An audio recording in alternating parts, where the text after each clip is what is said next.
welcome Dawsher to our Changemakers interview. Thank you. You are a familiar face to me because I used to see it in my class. You actually were a student of mine quite a few years ago, right, Dawsher? Yes, certainly. And I think that the class was business strategy and policy. It was actually quality management. Ah, okay. So surprise, surprise, quality management. And I'm sure that quality management takes a central role in your delivery of the services that you deliver now. Yes, it does. So I saw your face popping up on my feed. And I saw this girl that I knew as a student in a management course doing something that was not management and doing it well, being recognized for doing it well. And that really intrigued me. Like, how does one move from being a student in the Faculty of Social Sciences at a university to becoming an entrepreneur, building a business that's out of the box? And I'm on purpose not really explaining what you do because I want you to tell me in your words. But so to introduce you, Dawsher, let me defer to you to tell me what you do and how you define yourself.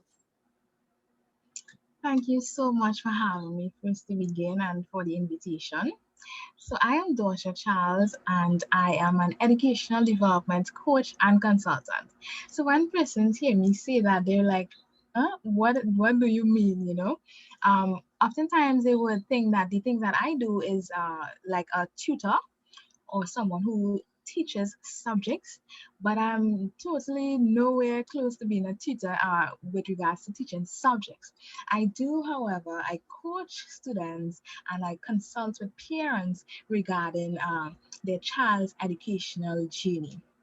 So in education, there are many other aspects that are extremely important, just as the course of the subject that a student is doing, but there is little to no emphasis being placed on those other skills that is needed.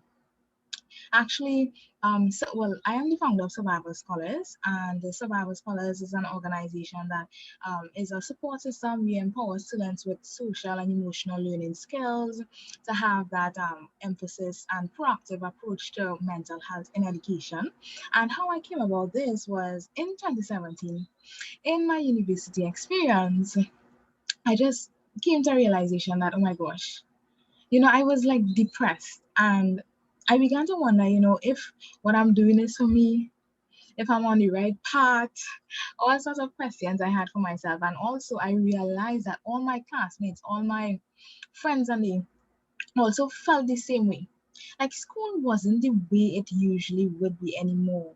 School was just a thing to just go and do to get this certificate or this paper and get out. When I know that school learning itself should be fun and enjoyable. It wasn't like that anymore. And everyone just like, you know what, I just want to get this degree or this paper and get out. Right. And I thought that needed to change. I thought that, we definitely need to enjoy our life as young people, even though we're doing the things that we have to do, usually may not be the things that we like to do, but it's necessary for our journey. Yeah. And learning in itself is necessary for life. I believe I am a lifelong learner because I use every single opportunity to learn lessons, learn what is being taught, learn what is being caught. I just love learning, and so I wanted to empower students to love learning, to love school and enjoy their journey of school. I mean, like most of our lives are spent during school. And those are the best years, even self, because those are the years that we're young. We don't have much responsibilities, mainly school and everything related to school. You don't have like to pay bills and stuff. And children like kind of rush that process to get older and and then when they get older, they're like, nope, this is not it. So I really wanted to help students to enjoy their school journey and have a proactive approach. And what I realized is that many of us as young people, we are facing a lot of anxiety, a lot of depression at a young age, when our young age is like our prime age and prime time in life. And so something has to be wrong. And so when I looked at school and how everything was going, our education system, I realized that, school is like the survival of the fittest. And when I say that, I mean that most times those who are able to cope with school, those are who have like a good support system or so, are the ones who are able to finish school without dropping out or without getting kicked out. So like suspended or expelled or dropping out on their own, right? And I thought that, we all should finish school to the end because education and learning is important. And so I just want to create survival scholars to help students, young people, to cope, to positively cope with school in a healthy and positive manner. So when I look at you, I am thinking somebody doesn't wake up one day with this idea. You kind of hinted at it. It was your life experience. You're feeling that your final year felt flat.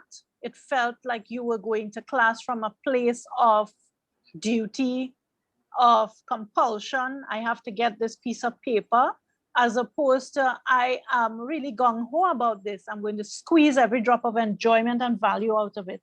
That had come out of the picture, and it was about drudgery. Let me drag my feet and get to this class. This is what I'm bound to do. I've invested so many years and so much money in it, so I have to finish.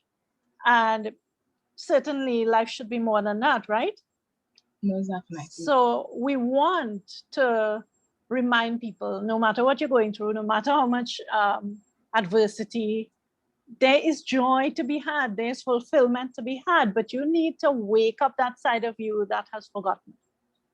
Most definitely. And I'm so thankful that I did actually in my university experience. I mean, it cost me a bit. When I say it cost me, I had like a really perfectionist way about school.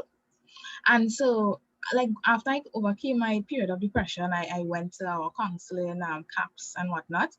I said, Dawsher, you would have to definitely make some changes. And so I decided to, enjoy school more with my friends and, do the things that I enjoyed more. I enrolled in a lot of other classes. So I did like different things like jewelry making and so forth, sewing and all these different things. Even though, persons even though you were doing a degree in what is important for us to counterbalance what you were doing with these other things you chose to do. So yes, I was actually doing a degree in economics with a minor in management and finance. Which was packing a lot into that time, and therefore it would have been overwhelming.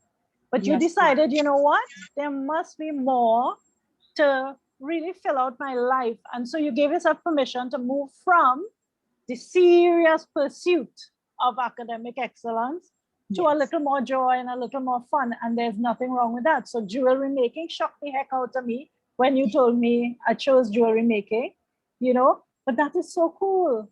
Yes. So what did you get out of going down that path, exploring different areas that you would not have given yourself permission to do before?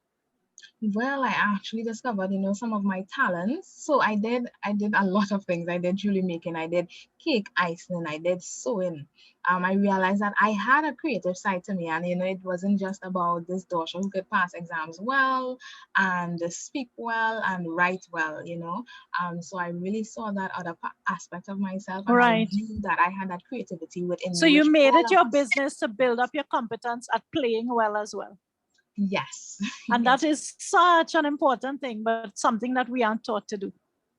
Indeed.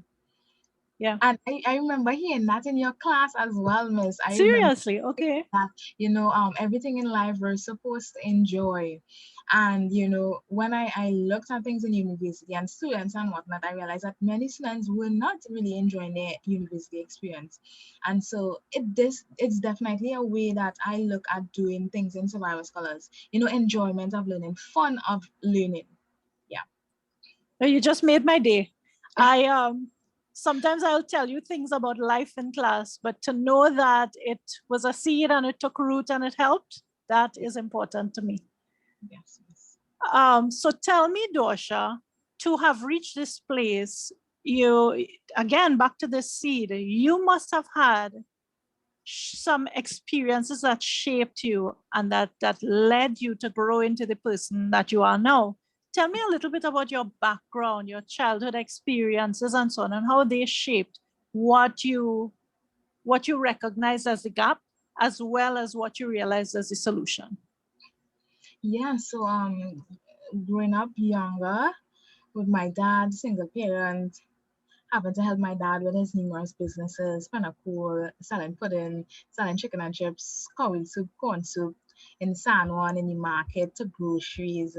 Um, from moving to different homes, different environments, uh, within a short period of times. Also, even the death of my father, that all of those things that I experienced, even bullying in school, and that, as I say, fitting in school, and realizing that my entire life, even to this date, I know that my entire life was just meant to be different. I am different, and my difference is amazing. My difference is unique. I realized that, even though my peers didn't have this normal life, well, my peers had this normal life, and I didn't have a normal life like my peers. That didn't change who I am in terms of being a human being and appreciating life experiences. So I had a different perspective in life. I had to understand that, every negative thing, every negative circumstances is always meant for my greater good. And I've always seen that throughout my entire life journey.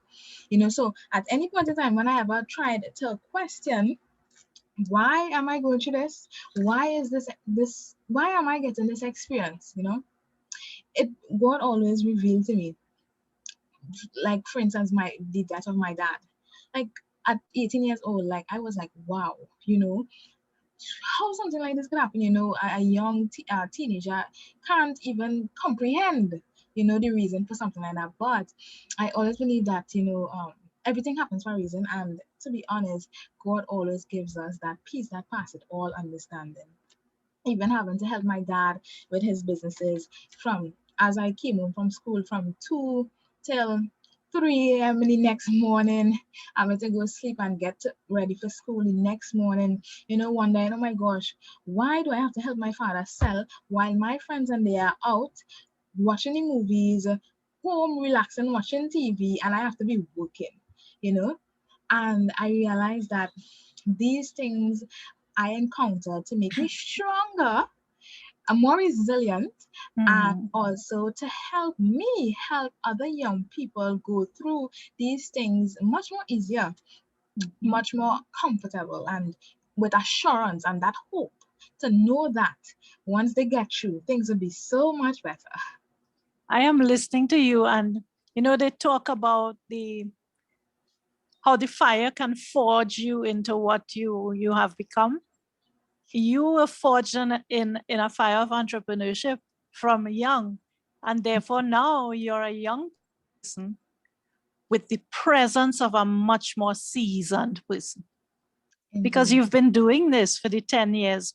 Some people your age are now starting. They have 10 years to go to get experience. You have the experience behind you as young as you are. Yes, indeed. And so at that point in time, where I'm wondering, oh my gosh, why do I have to do this at this age? Why do I have these responsibilities? And I was feeling shame, and because like my friends and they or other students would pass and be like, oh my gosh, she's selling pudding girl, and all these different things. And then when I got over it and I saw things in a different light or different perspective, I was like, you know what? At this age, I'm getting experience that they are not getting. And so this experience that I'm getting going to help me in the future for something that is coming. And guess what? I was being prepared. And now I am ready to use what I have learned from being prepared before. So it's always preparation for something greater.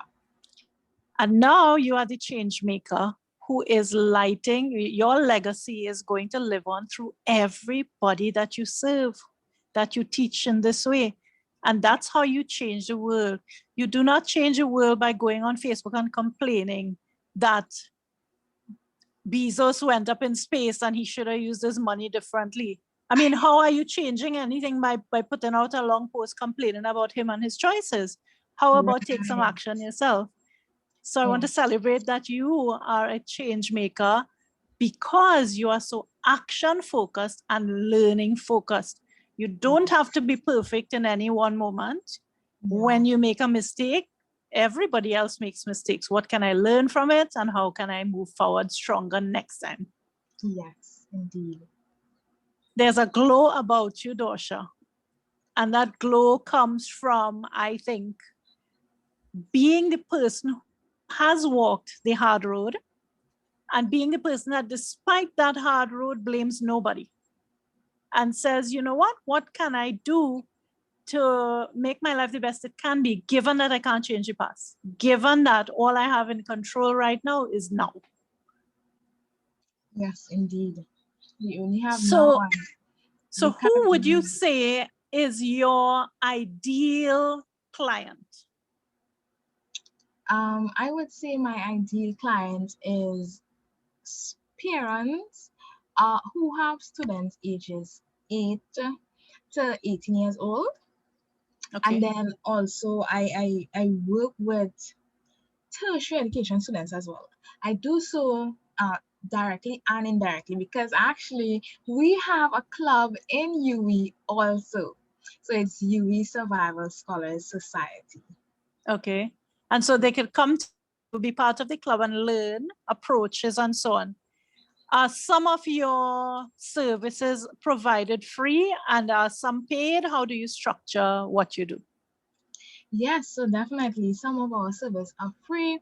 Uh, I give all the tertiary students our services for free, and we have services that are paid, which are geared towards the parents of students, and also schools who get our services for their students. That sounds so wonderful. So, Dawsher, things could go right, could go wrong.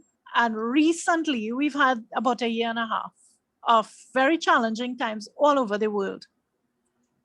And a lot of business people have spoken about how their businesses have been challenged in these times.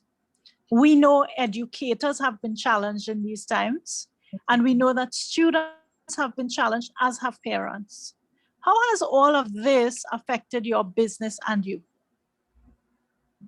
Well, honestly, me again, I don't see circumstances, conditions, changes as something as a threat. I see it as a means to birth opportunity or some sort of greatness or even sow a seed.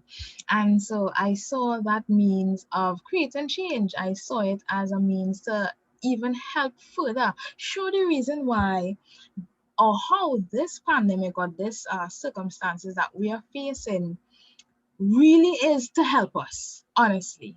Because if we think about it, if it wasn't for this pandemic, we would not have been going online. We mightn't have looked at technology or digitalizing our education system. And so when you look at change, we can either choose to continuously change or allow circumstances to change us. And so I prefer the proactive approach, but sometimes uh, the reactionary approach also does that for us. Yeah, and so what I realize is that now we are considering our ministries and governments are considering now how can we include technology in education? How can we have that blended approach to learning? And so now I hope that we make greater impact and change for our education system.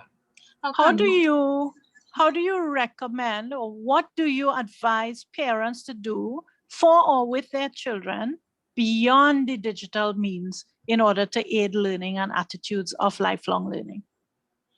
I believe that parents can help their child see learning in their everyday activities everywhere at home, in the kitchen, in the garden. Learning is all over. It just takes that ability to make the connections. Even in the grocery, there's learning all over.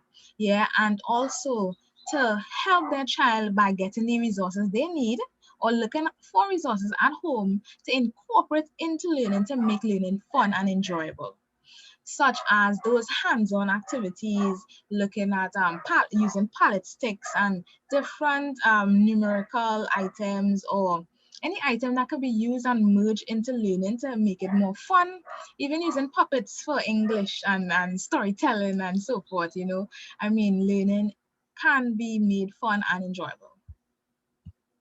I've loved hearing about the way that you've taken your personal experience as a child and all the way up into adulthood and recognized how you could squeeze more joy out of each thing and also more competence out of each thing, even when hard times come around.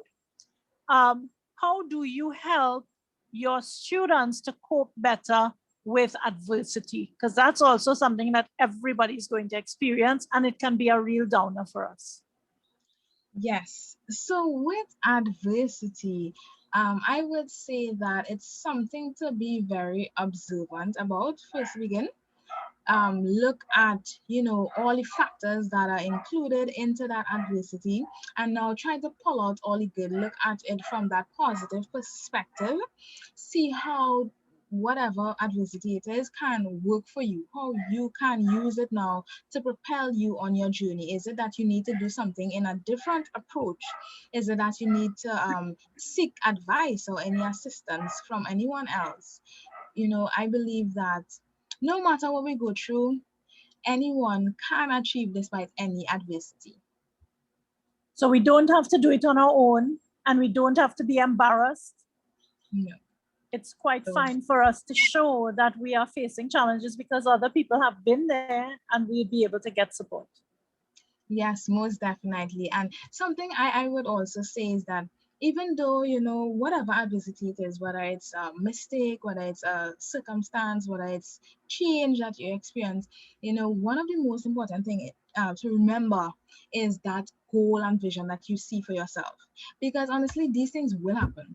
None of us are exempted from adversity at all, right? It is something that is along the journey. It's like a testing of our faith and of our life, or the vision that we have for ourselves. And so we need to know that no matter what, we are more than worthy for our dreams. We are more than worthy for the things that we want to achieve to make us happy and to make us live that life that we want to live. Yeah. So let go of what you feel the rules are and what everybody else expects you to do with your life, and start really opening up and listening to your heart of hearts, because it's telling you what you were born to do, what your big purpose is. Yes, most definitely. Even though it may seem confusing to others, I always believe that we ourselves know our purpose and God.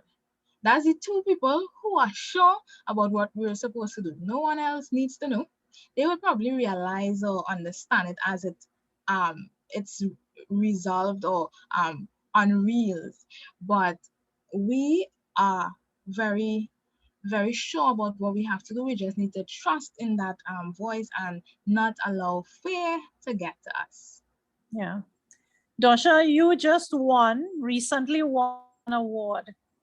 You tell me the award. I know it's a Changemaker Under 30 award for our whole country here in Trinidad and Tobago, but I know it was a group of people. So could you tell me, what award did you win? What was it in acknowledgement of? So the award that I won was the 30 Under 30 Changemakers Award, as well as the Diana Award. And it's all for changemakers.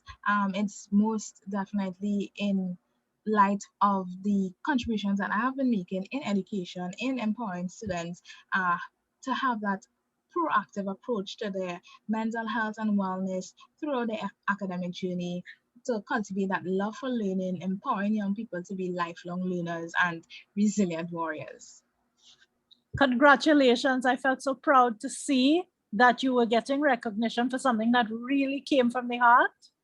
But in addition, there are a heck of a lot of awards behind you.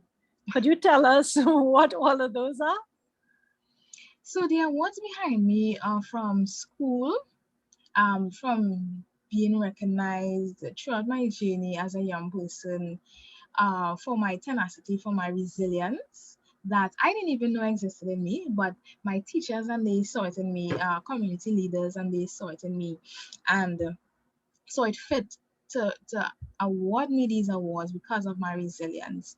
So, for instance, some of them are for like top in my school in my subjects, even though before I was failing all miserably, and also for my resilience, even though no matter what I went through, I was still able to do my best. And as I say, achieve despite any adversity, achieve the goals that I had to achieve, which is complete my school journey, do my best in my exams and in my school. And yeah, so I'm really, really, really grateful to all my teachers and even community leaders who saw it in me to know that I am resilient. And then later on, I was like, wow, yes, indeed, I am truly resilient. And I'm so grateful. Dawsher, before we round up the formal part of the interview, could you tell us, I like to end with tips to help people with what I myself focus on in helping my clients. And that is, could you tell me your 3 tips that would help people who are facing adversity, who are struggling with overwhelm, to experience more joy and fulfillment in their life? Okay, so one of my tips, I would say to have a vision for your life. Like you have to have something to look forward to in life. If we don't have that, we won't have any hope. And so having that ideal thing that we look forward to, that vision, that goal, that purpose that God gave us, really, really helps us to stay grounded and focus. Uh, Another thing that I would say is to have courage and bravery to do what you know you're supposed to do, what you are meant to do on this earth. Because if we don't, we'll be unhappy and we won't be living the lives that we're supposed to be living, or living life on our terms, as I like to say.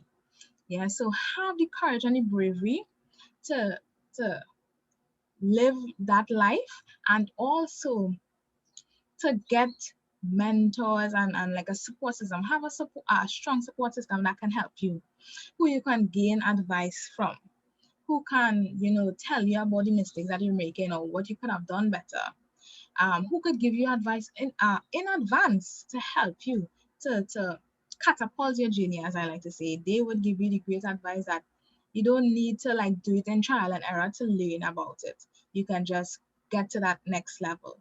And so that will definitely help anyone to overcome challenges, overcome struggles in life, because those mentors and they would have been where you are, and so they can give you advice from experience, and so that really helps. So those are the 3 tips that I have for anyone who wants to get through adversity successfully and achieve whatever they need to achieve in life journey.